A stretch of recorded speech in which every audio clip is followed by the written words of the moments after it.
Umar ibn al-Khattab radiallahu ta'ala anhu was asked an surur, about joy. We're seeing in these videos that the companions, the tabi'een, the early generation of Muslims who we see as the best of the best Muslims, they were concerned about their happiness. They were concerned about their spiritual well-being, their mental well-being, mental health well-being, their physical well-being, their relationship to Allah subhanahu wa ta'ala. So it's nothing strange or wrong for us to have these discussions, to want to feel happy, to want to acquire happiness, to want to feel joy. The challenge is, what is the correct path? In the Western world, we're just going to say that it's partially correct, but there's a lot of wrong, a lot of inefficiency, ineffective ways of reaching happiness. And we are very confident that the Islamic way of reaching these things is the truly effective way of reaching them. Umar ibn Khattab radiallahu ta'ala anhu was asked about joy. How can we feel joy?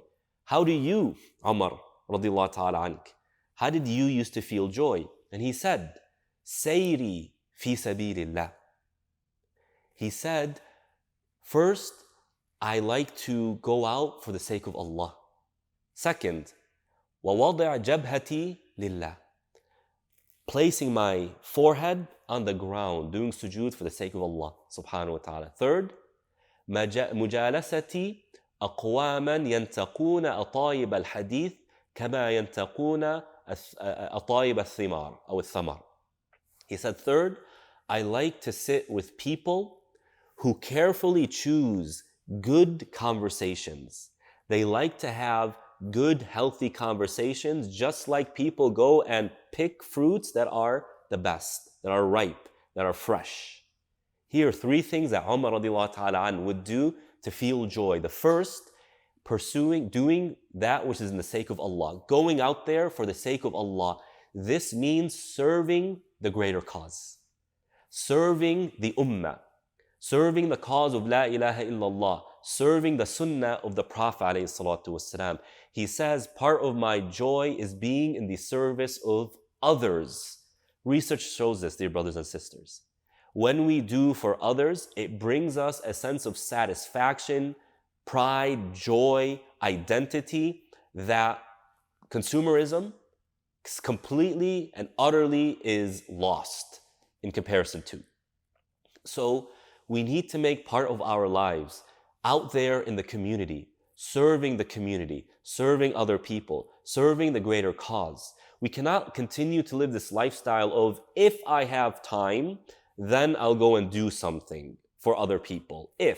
No. It needs to be part of our routine, that part of our lives, a portion of our lives is in the service of other people. Umar radiallahu ta'ala says, this is part of my joy. Number two, placing my forehead on the ground for Allah subhanahu wa ta'ala. What does he mean here? He means my submission to Allah. When I submit to Allah, that brings me joy. When an opportunity comes to obey Allah, when a prohibition comes and now I need to refrain from doing something, in that is my joy. Servitude to Allah. So the first one is serving others. The second is serving Allah subhanahu wa ta'ala, submission. Dear brothers and sisters, the Prophet ﷺ says, ذَاقَ طَعْمَ الْإِيمَانِ. You will taste the sweetness of Iman when مَنْ رَضِيَ بِاللَّهِ رَبًّا وَبِالْإِسْلَامِ دِينًا وَبِمُحَمَّدٍ نَبِيًّا وَرَسُولًا. You will taste the sweetness of Iman when you are content with Allah as your Lord. Meaning when He tells you to do something, prohibits you from something, you are content with that. You are content with the way of the Prophet ﷺ. You are content with Islam as your religion. You are comfortable with your identity as a Muslim. When you do that, you will taste the sweetness of Iman, and that will bring you joy. The third is your social connections, your social company. Who is around you? Dear brothers and sisters, there are people who are naysayers. There are people who are negative, and negativity is contagious. And all they talk about, we see this in the news. The economy is done. America's on a decline. Everything is corrupt. I'm not voting. It's all negativity upon negativity. Omar said, I cannot stand being around those people. Rather, I choose the people around me to be those who choose the best and the kindest and the most sweet of conversations.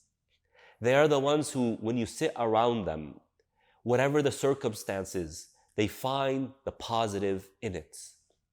Whatever the situation, they find the optimism in it. Whatever the situation, they find opportunity in it. We would all love to be around those types of people. There are some people, the negativity, look how, for example, parents with their children. The child doesn't do good on a test. Wallah, you're an idiot, and you're this, and you'll never be successful. If you continue on this path, you're going to be a garbage person, and you're going to be a garbage man, and all this demoralizing conversations, these demoralizing words. Rather, the Prophet ﷺ says, Bashiru, wala tunaffiru. When you speak in a way that brings glad tidings, that lifts people up. Omar radiallahu ta'ala an says, part of my joy is being around those people, because those people will keep me fresh, will keep me ripe. Assalamu alaikum. Thank you for watching this video. May Allah subhanahu wa ta'ala reward you. If you found benefit in this video, then please like it, share with other people, and remind you of the hadith of the Prophet ﷺ, whoever guides somebody to good, then they get the reward of those who do that good. Bi-idhnillahi ta'ala. See you in the next video. Assalamu alaikum.